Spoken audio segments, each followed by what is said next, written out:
రాజ్యమేది లేదు గాని రాణిలాగా చూసుకుంటా, కోట కట్టలేను గాని కళ్ళల్లో నిన్నే దాచుకుంటా.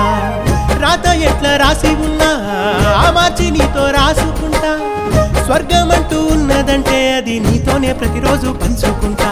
నిన్ను గన్న మీ నాన్న కన్నా అల్లారు ముద్దుగా సాదుకుంటా. నీకు కోపం వస్తే కొంత దూరం ఉంటా, నువ్వు గీత గీస్తే నేను దాటనంటా. కంట నీరు కంటి రెప్ప దాటకుండా కాటుకై కావలుంటా. రాంబాయి నీ మీద నాకు మనసాయనే.